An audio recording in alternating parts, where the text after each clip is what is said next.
Hi 40, hope you're all okay and I'm missing you. I'm going to start reading the next part of Podkin One-Ear and this video should take about 10 minutes, all being well. Okay, off we go. The Battle of Bone Root had started. Podkin stared on in horror. Beside the attack on Munbury, he had never witnessed any real violence, and that had been nothing compared to this. Missiles pinged and zipped through the air, most of them clanging harmlessly off the Gorm armour. A few seconds later, the Gorm responded, sending long, iron-tipped spears whooshing towards the Bone Root rabbits. Around them all, the fire grew, filling the air with stinging smoke. Still Crom waited. It wasn't until the flames had spread almost up to the mouth of their tunnel that he finally made a move. Clouds of smoke billowed everywhere. Podkin couldn't even see the Bone Root entrance anymore, so he was sure the Gorm couldn't see him. "Now, everybody!" Crom shouted. "With me, and as fast as you can!"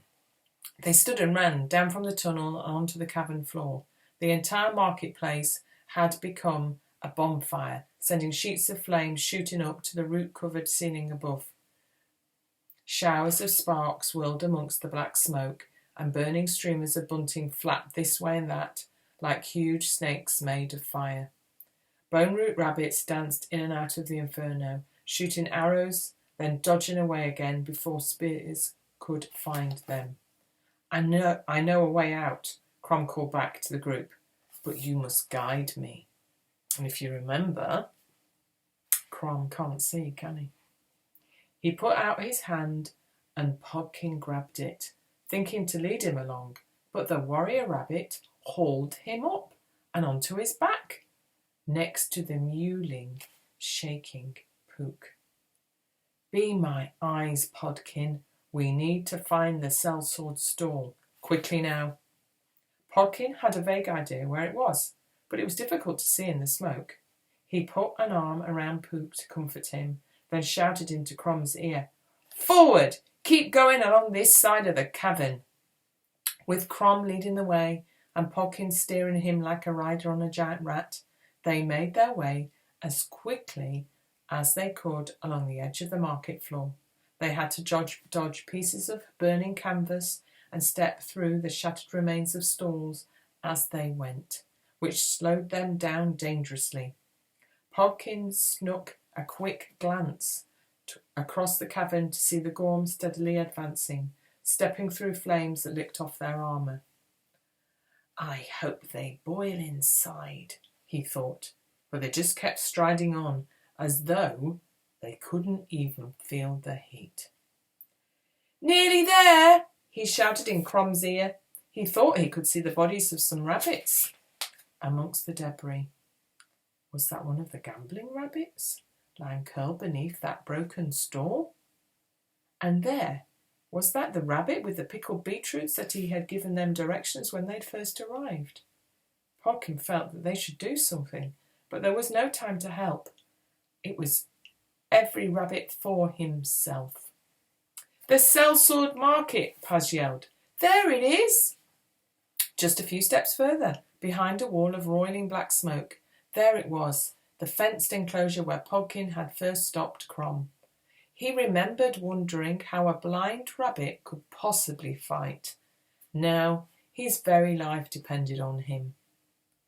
"Quick, everyone into the enclosure. Head for the stone pillar at the far side. There's a passage behind."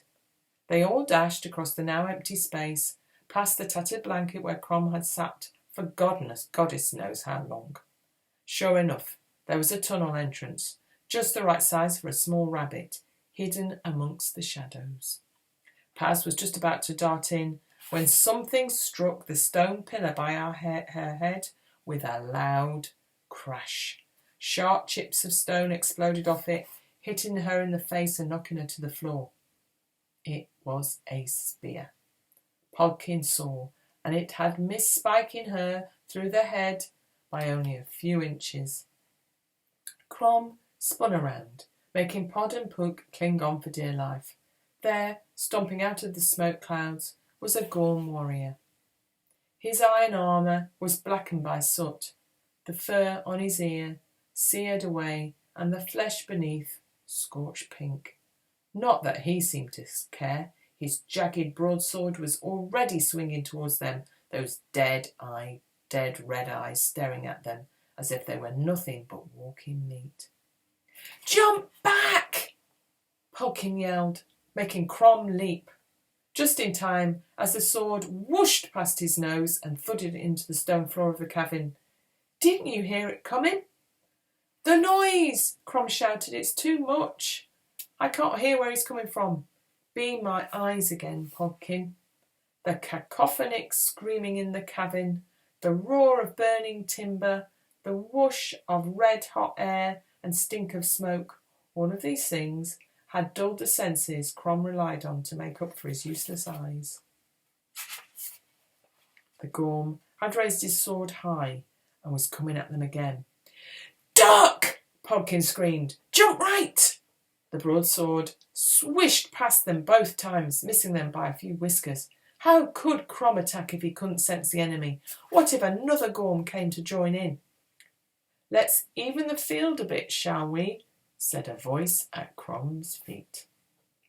Podkin looked down to see Mish. Her catapult stretched back as far as it would go, pointing at the Gorm's face. Beside her, Mash had the pipe held to his mouth. They both fired at once, little black balls of something shooting up at the armoured head of their attacker and hitting both of his helmet's eye holes at once. The balls exploded, filling the Gorm's eyes with black sticky goo that smoked and burned. The warrior roared, dropping its sword, clawing at its face. Now was the chance to hit him, but would a blow from Crom be enough to knock him off his feet? There needed to be something behind the warrior's feet, something to make him stumble. A memory popped into Podkin's head from nowhere. Playing in the meadows at midsummer with Rusty and Rufus from Redwater.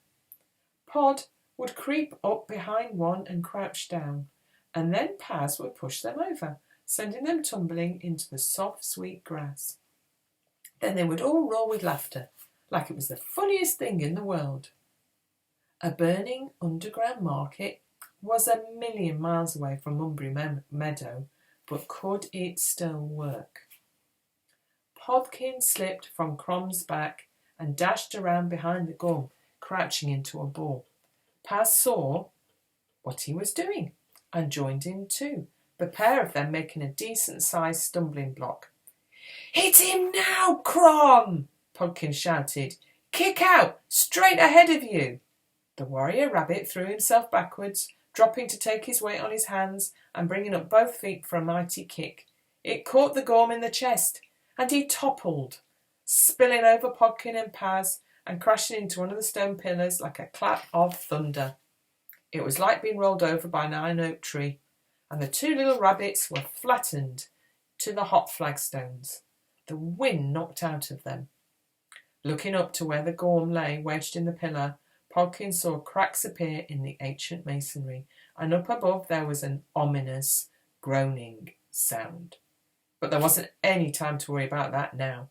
Mish and Mash dragged him and Paz up from the floor, and the whole group dashed into the tiny burrow, coughing and choking as they went. See you soon.